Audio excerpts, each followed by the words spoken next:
Hi, in this video I'm going to show you how to elucidate the structure of a compound using NMR. We will learn how to extract useful information from the proton, carbon-13, DEPT-135 and COSY spectra and use that information to determine the molecular structure of a compound. To do this, we will analyze and solve the problem together piece by piece. First off, you need to have in hand the spectra. You will be able to find them in the link in the description. I'll show you the basics of the solving methods, and at some points during the video, I'll ask you to please press pause and do some tasks. Once you complete and fully understand them, please press play again and compare your results. So let's begin.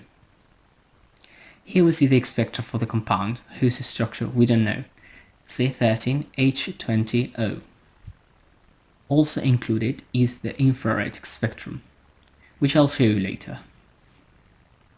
The first thing we need to do is calculate the degree of unsaturation. That is the number of double bonds or triple bonds or cyclic parts in the molecule. The degree of unsaturation is calculated as the number of carbon atoms plus 1 minus half the number of hydrogen atoms plus half the number of nitrogen atoms minus half the number of halogen atoms. For our given molecular formula, please pause the video and calculate the degree of unsaturation. Excellent! Since we have 13 carbon atoms and 20 hydrogen atoms and no nitrogen or halogen, there are 4 unsaturations. They could come from double or triple bonds or cyclic parts in the molecule or a combination of them. Now we have to check the infrared spectrum. It tells us the functional groups present in a molecule. We just need to compare the strength of the band and where it appears in terms of wave number to tabulated values. For example, we know that the deflection for a CH bond of an alkane appears as a strong band between 3000 and 2800 centimeters to the -1. Please pause the video and find all the relevant functional groups. Excellent! You must have noticed a strong band around 1724 centimeters to the -1. That is very characteristic of the CO stretch of a carbon group. At 1600, we see also a band corresponding to the C double bond C stretch. We also notice that there is no band in the region of a C triple bond C, meaning this molecule has no triple bond. We can now begin with the NMR spectrum. From the carbon-13, we obtain information about the number of unequivalent carbon atoms in the molecule. We can also get some information on the type or functional groups corresponding to those carbon atoms. However, for signals close in ppm, it's not very reliable to predict the type of carbon atoms, as we see in the figure below the spectra. We can extract some information. The signals up to 60 ppm correspond to aliphatic sp3 hybridized molecules. Between 120 and 150, the signals of double bonded carbon atoms appear. At around 200 ppm, signals from ketones or aldehydes, quaternary carbons, arise. From the DEPT spectrum, we can determine the number of hydrogen atoms connected to a given carbon. In the DEPT-135 spectrum, the signals corresponding to methyls, CH3s, or methane CH groups will appear with positive intensities pointing up, and the methylene groups CH2s will appear pointing down. Using this information, please pause the video and determine the type of carbon corresponding to each signal. Excellent.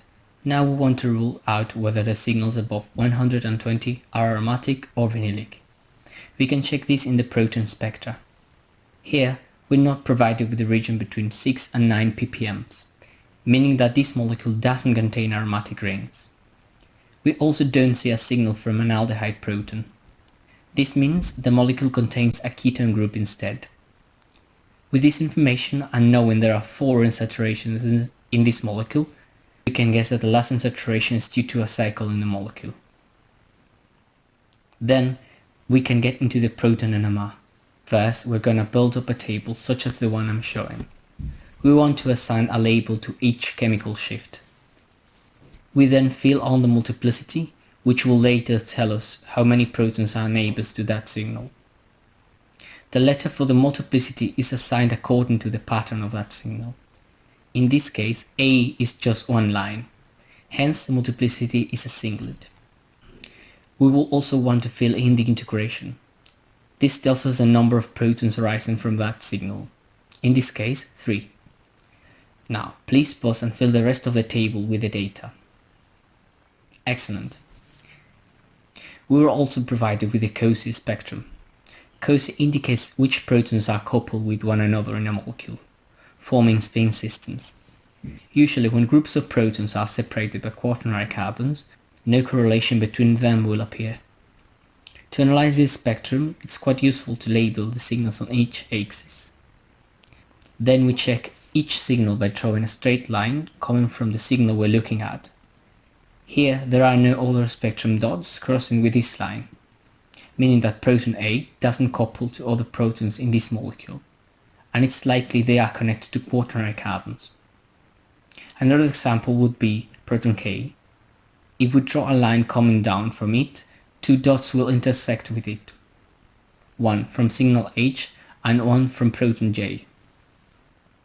This means that proton K is in the same spin system as H and J. Now please pause the video and find the rest of the correlations.